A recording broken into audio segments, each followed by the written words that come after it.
깊은 밤, 그녀는 무언가에 이끌리듯 눈을 떴다. 잠에서 깬 소녀는 침대에 누워 몇 초 동안 더 누워 있었다. 침대 옆에 램프를 켜려고 손을 뻗은 소녀는 달콤한 잠을 방해한 원인이 무엇인지 정확히 기억하려고 노력했다.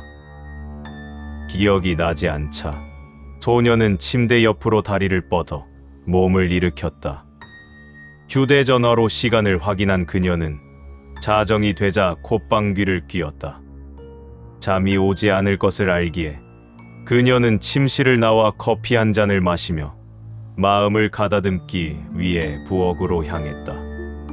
현관문을 지나가던 그녀는 등골이 오싹해질 정도로 차가운 기운을 느꼈다. 겨울이라서 그런 거라고 스스로를 다독이며 그녀는 다시 커피를 마시는 계획을 세웠다.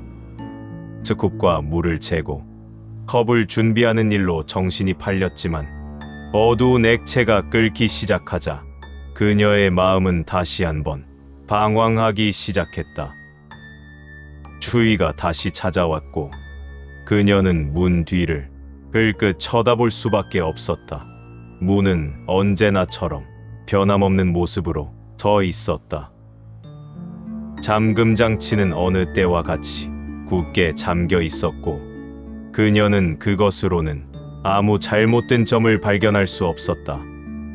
그녀는 다시 커피를 마시며 그 느낌을 잊기 위해 최선을 다했다. 컵을 손에 들고 침실로 돌아가던 중 현관문을 지나면서 그녀는 엿보기 구멍으로 잠깐 밖을 내다보는 것이 불안한 마음을 진정시키는데 도움이 될 것이라고 생각했다. 문으로 다가갈수록 그리고 담요의 안전함과 따뜻함으로부터 멀어질수록 주위는 더욱 심해졌다. 그녀는 빈 손을 차가운 금속문에 대고 심호흡을 한 다음 엿보기 구멍으로 눈을 돌렸다. 처음에는 지륵같이 검은색만 보였고 어딘가에서 소용돌이치는 듯한 느낌이 들었다.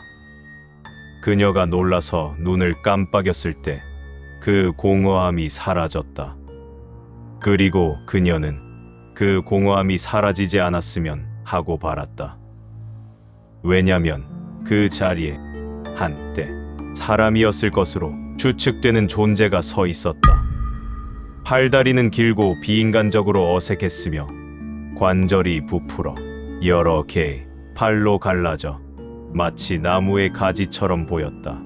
그 생물은 검은색 양복을 입고 있었는데 그 때문에 그 생물이 더욱 악몽처럼 느껴졌다.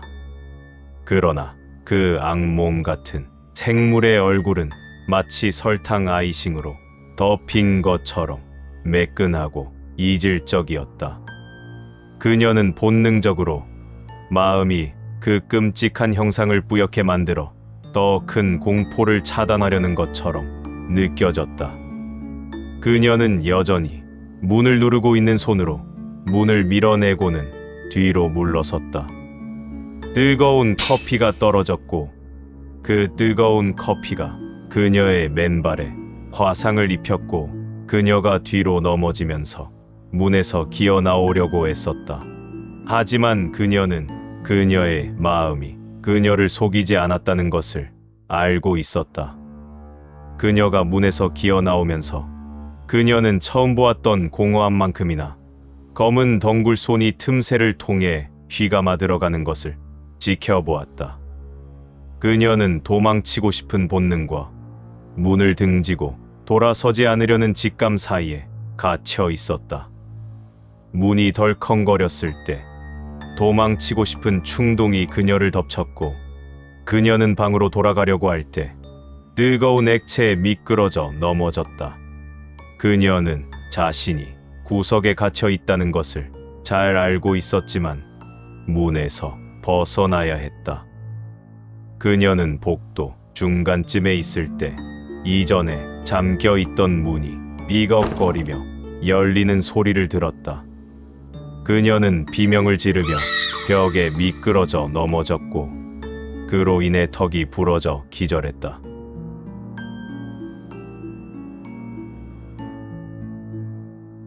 한 여자가 병원 한가운데에 서 있다. 따뜻하고 낮게 울리는 남성의 목소리가 그녀의 정신을 잠시 멈춰 세웠다. 그녀가 뒤를 돌아보자 여동생의 주치의가 그녀를 맞이하고 있었다. 그녀는 말없이 고개를 끄덕였지만 무슨 말을 꺼내야 하는 상황인지조차 확신이 들지 않았다. 그날 아침 그녀는 병원으로부터 긴급 전화를 받았다. 여동생이 병원에 있다는 내용이었다. 의사는 무슨 일이 있었는지 이야기하라고 했다. 자해와 폭행과 같은 단어가 오가며 여자는 정신이 혼미해졌다. 그녀는 여동생을 직접 보기 전까지는 의사가 무슨 말을 하는지 완전히 이해하지 못했다. 그녀의 여동생은 머리에 붕대를 감고 있었고 그 붕대는 양쪽 귀를 모두 덮고 있었다.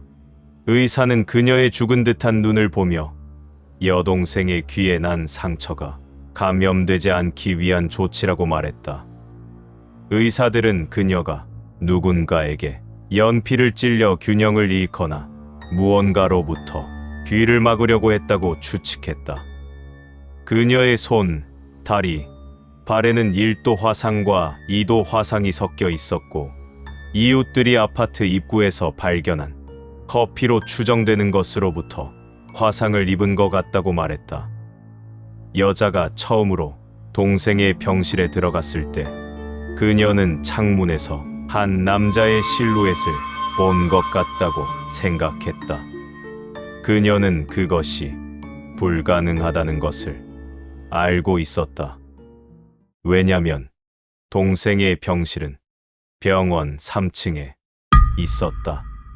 그날 밤 이후 여동생은 여전히 정장을 입은 키 큰 남자가 나오는 꿈을 꾸고 있다.